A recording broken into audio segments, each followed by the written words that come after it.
Bab 6. Nia makan dengan lahap dan tidak memedulikan lagi keberadaan bocah bernama Arga itu. Nia bahkan sampai melupakan keberadaan anak itu. Pikirannya hanya fokus pada makanan di hadapannya.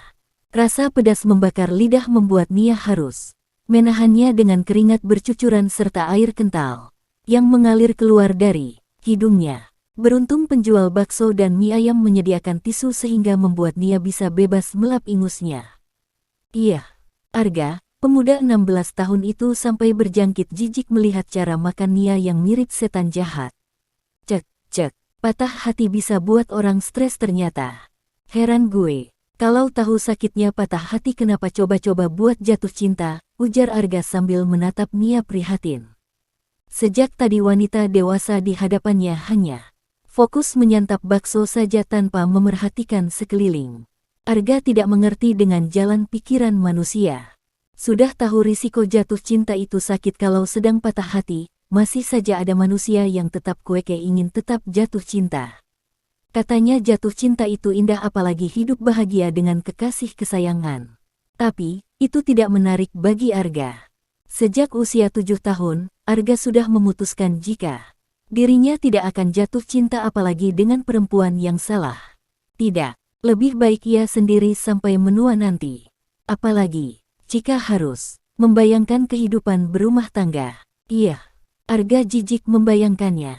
Anak kecil tahu apa kamu tentang masalah percintaan orang dewasa. Lebih baik kamu pikirin bagaimana caranya supaya kamu pintar dan membanggakan orang tua. Nia menatap sinis Arga. Sudah tahu Nia sedang patah hati dan makan bakso dengan sambal 10 sendok. Otomatis emosi yang bercampur dari hati dan bibirnya makin menggelora. Gue kasih tahu karena memang udah berpengalaman soal urusan orang dewasa. Arga menampilkan ekspresi sombong yang membuat Nia semakin geram. Jangan pakai lo gue lagi atau bibir kamu saya. Sundul pakai sendok cabai, ancam Nia dengan mata melotot menatap Arga sengit. Sensian. Nia tidak lagi menanggapi ucapan pemuda SMA. Itu, fokusnya kembali pada mangkok bakso di hadapannya. Usai menyantap habis makanannya, Nia langsung pulang ke rumah. Sebelum itu ia sempat mengantarkan Arga lebih dulu di sebuah jalanan yang berada tepat di depan gedung bertingkat. Nia pulang dengan perut kenyang dan pikiran tenang, meski bibirnya terasa lebih tebal akibat rasa pedas yang ia rasakan. Sesampainya di rumah, Nia dikejutkan dengan kehadiran dua orang pria yang mengenakan pakaian serba hitam dan membuat Nia berjengkit nyeri. Ingatan Nia jika ini belum sampai 1 minggu dari batas yang diberikan para rentenir itu. Nia mengerut keningnya. Dua orang ini berbeda dengan rentenir yang mendatanginya. Tak mau memikirkan terlalu lama, Nia menghampiri kedua pria yang memperlihatkan ekspresi datar. Ada keperluan apa berdiri di depan rumah saya? Tanya Nia. Saya utusan dari Pak CEO untuk segera membawa Nona ikut ke kantor. Seorang pria yang memiliki tubuh lebih tinggi dari temannya mengatakan hal yang membuat Nia mengerut dahinya. Maksudnya apa? Ya, saya enggak melamar pekerjaan dimanapun. Anda mungkin salah orang, tutur Nia. Nia memang tidak melamar pekerjaan di perusahaan. Lagi pula mana ada perusahaan yang mau menerima dirinya yang usianya sudah melewati batas maksimal untuk calon pelamar kerja.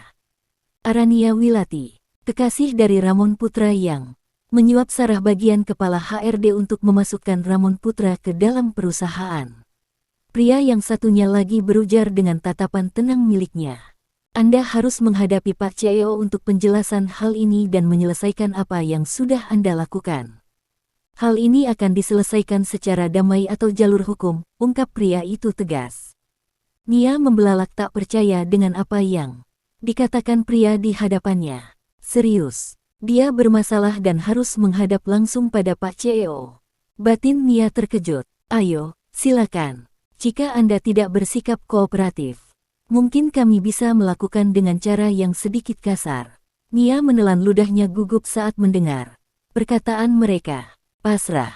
Hanya itu kalimat yang berdengung di telinga Nia yang membuatnya mengikuti kedua pria itu sampai di kantor dan bertemu langsung Pak CEO.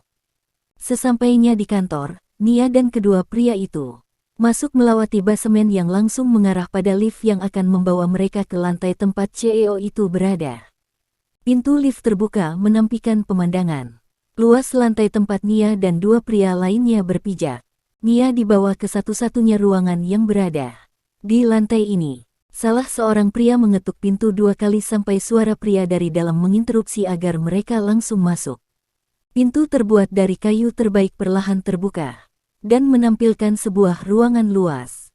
Di tengah ruangan yang membelakangi kaca terdapat satu meja kerja dan kursi yang tengah ditempati oleh seorang pria. "Pak, Nona Nia sudah berada di sini," ucap pria yang lebih tinggi dari temannya itu. "Terima kasih. Kalian bisa pergi." "Baik, Pak." Kedua pria tadi pergi meninggalkan Nia yang terpaku di tempat dan tidak bisa berkata apa-apa. Matanya menjelajahi isi ruangan hingga tatapannya bertemu pandang dengan mata tajam dari pria setengah bule yang duduk dengan kepala bersandar di kursi kerja. "Ada yang bisa Anda jelaskan, Nona?" Suara berat dan dingin pemilik ruangan menyapa. Pendengaran Nia. Bulu kuduk wanita itu meremang saat mendengar suara tersebut.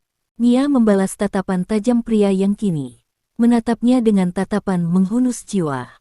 Wanita itu menelan ludahnya gugup, pasalnya ini kali pertama ia bertemu dengan CEO di perusahaan. Nia menggigit bibirnya bingung ingin menjawab apa. "Nona Nia," ulang pria itu sekali lagi.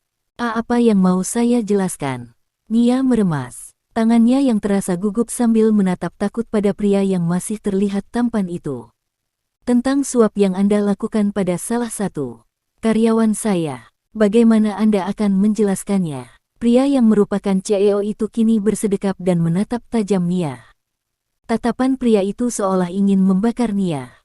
Saya benar-benar minta maaf atas apa yang saya lakukan. Saya mengaku salah," ucap Nia dengan permohonan maafnya. "Lalu, bagaimana cara Anda menyelesaikannya?" Pria itu tersenyum dingin menatap Nia yang tidak berkutik di tempat. Nia terbiasa berbicara dengan orang biasa. Jabatan orang paling tinggi yang pernah Nia hadapi hanya kepala sekolah dan RT. Lalu, ketika ia diminta untuk berhadapan langsung dengan CEO dari perusahaan besar ini, Nia rasanya ingin pipis di celana dengan jantung berdebar kencang. Sungguh Nia jadi merasa seperti ditekan oleh raksasa. Terlebih lagi mendengar kalimat selanjutnya yang disampaikan pria itu membuat Nia rasanya ingin segera mendaftarkan diri menjadi salah satu pasien rumah sakit jiwa. "Menikahlah dengan saya."